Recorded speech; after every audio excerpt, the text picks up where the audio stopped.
welcome everyone. So this is going to be a small little of a conclusion of an era. So we had Magnus Carlsen as the champion. This was his last game as a professional player and slash world champion, because the next one that's going to happen is the World Championship, which will not feature Magnus Carlsen, regrettably. The players are going to be Ding Liren and Jan Nepomniachtchi. Now, I wanted to go over a couple of these games. I feel that as we close out this era, um, we have to kind of take a look and sort of what we expect in the future. Also, let me get the other two games in. So I'm going to talk briefly about Magnus's journey and what to expect. So, in conclusion, in this event, this was a Norwegian league. He scored 2.5 out of 3. Splendid result, and did that basically effortlessly, not trying too hard, but still accomplishing his goals. Gained some rating points and showed his dominance in his homeland. Kind of very stylish to end on a high note before the new world champion arrives. So Magnus Carlsen has had a roller coaster ride. He used to be a more tactical, aggressive player, and then he did a 180 in recent times, and also a little bit against Vichy Anand. Although the Vichy Anand match was crucial and like a big turning point, obviously, for a championship match that Magnus won. It also was sort of the end of Vichy's reign, and Vichy was also going in a slump, more on a downward trend at that moment already. But that does not minimize how Carlsen basically outplayed him strategically in the matches that they played. And then you again seen some very strong performance by Carlsen, and then came, I think, one of the most important matches that he played of recent times, World Championship matches, that is, between him and Fabiano Caruana. Now, it kind of was the Anand Kramnik match, so it's the match of the rivals, and Caruana actually was putting a lot of pressure on Carlsen, and actually the match ended in a draw, and Magnus won on the tiebreakers. However, if you noticed, there was a little bit of a shift of what Carlsen was doing. Carlsen mixed up his repertoire, actually picked up the Sveshnikov variation, which is a very sharp opening, instead of his well-trusted Marshall/Berlin combo. And then came years where he started playing much more aggressive with both colors and scoring heftily, and kind of was maximum Carlsen at that time. I do believe that was one of the strongest form of Carlsen we have seen. Since then, he played a match against Nepomniachtchi, and that match against Nepomniachtchi was also kind of difficult. However, at the end of the day, Carlsen managed to break Nepomniachtchi in that match. Alright, so you are going to see bits and pieces of Magnus and Magnus's brilliance in these 3 games. So I want to go from game 1 to 3, just in order. Then I will have a final conclusion whether I expect a Rocky-like return. So let's get started. So the very first game that we've seen is this game between Carlsen and Carlsen.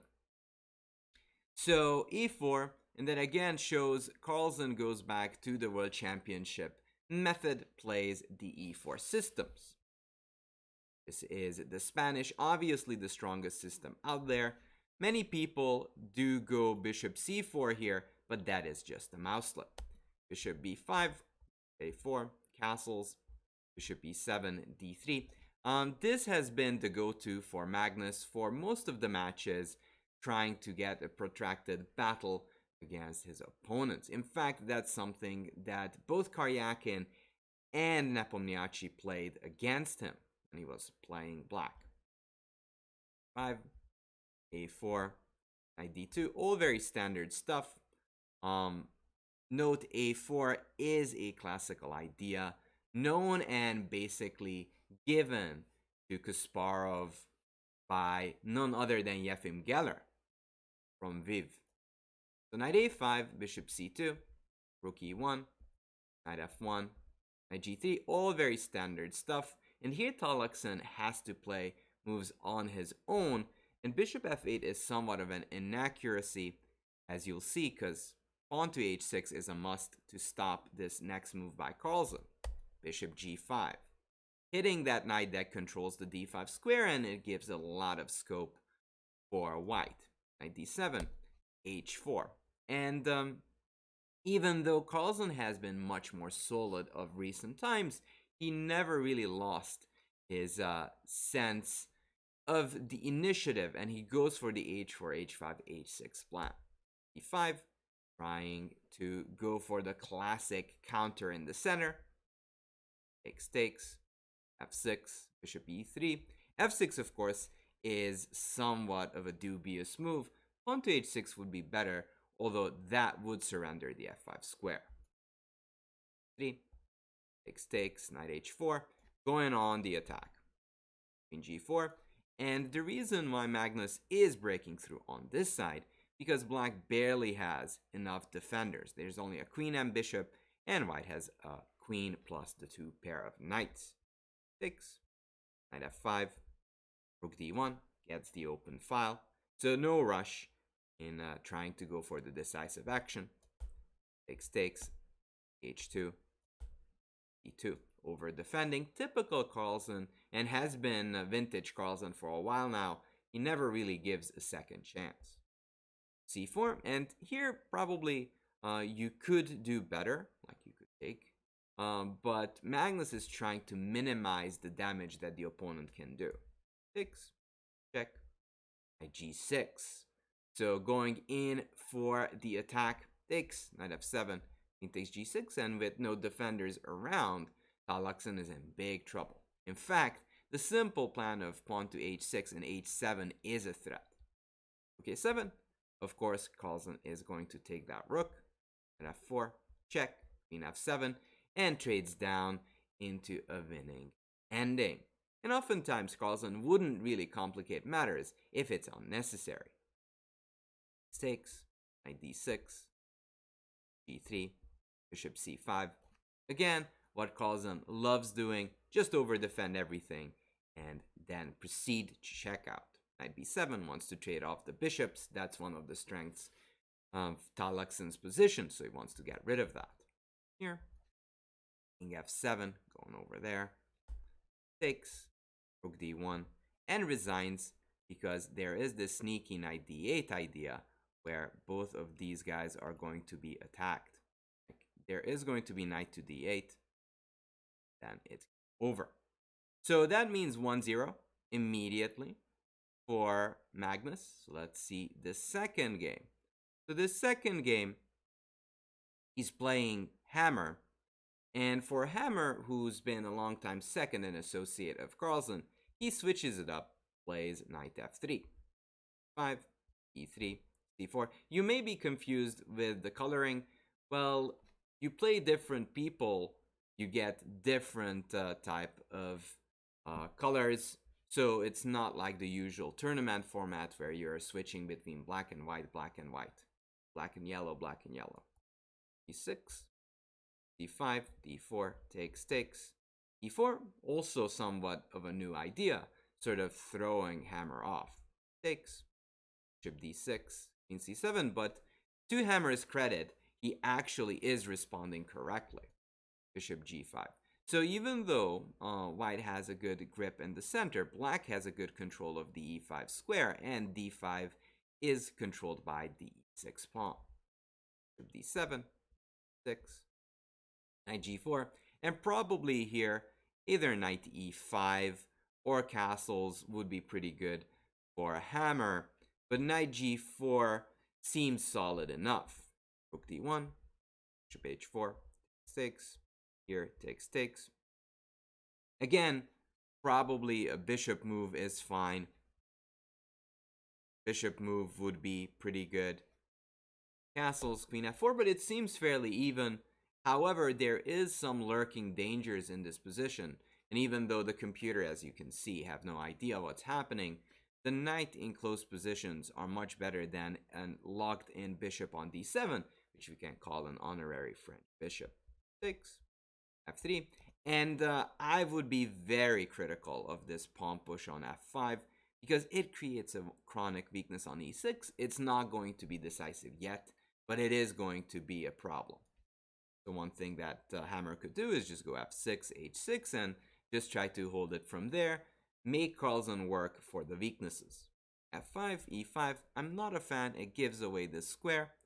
Also, the knight can jump to d4, as you will see.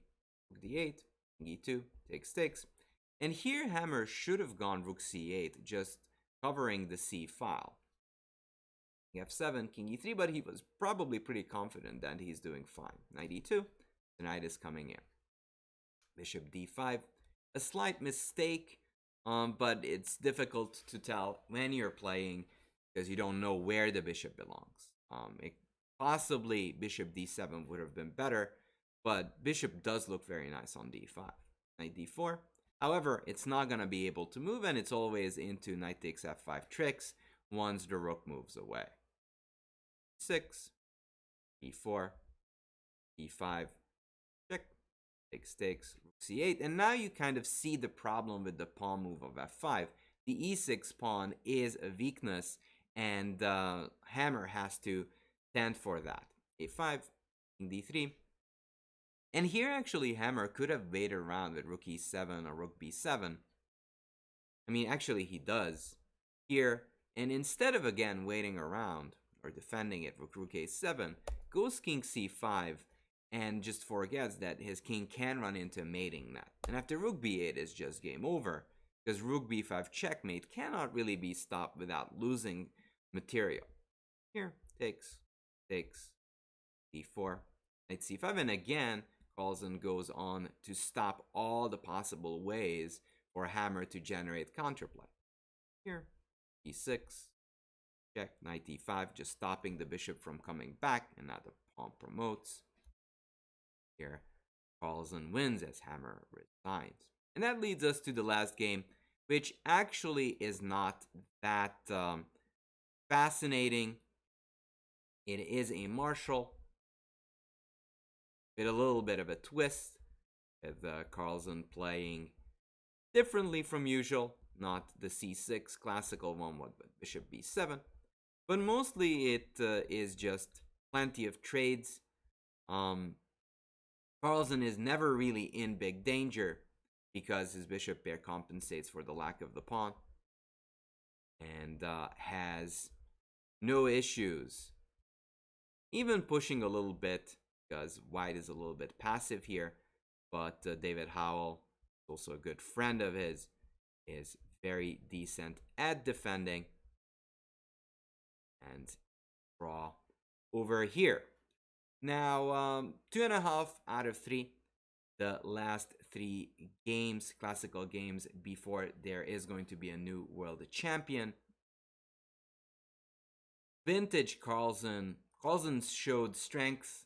He easily could have gone 3 out of 3 if he tried harder, but he was content with 2.5. And that's actually what I feel at the moment. He does not seem motivated to go further than this right now. But don't get him wrong, I do believe he is tired of playing the same generation he's been playing so far, and he's waiting for a new world champion to show up. So I would not be surprised that if he's going to see a challenge, someone who he thinks is a viable candidate for a good match, and someone I think we can see a Rocky-like return. So thank you so much for watching. Hope you liked this video, and if you did, definitely consider subscribing and going over to our Twitch as well. So thank you so much. Yeah, see you next time.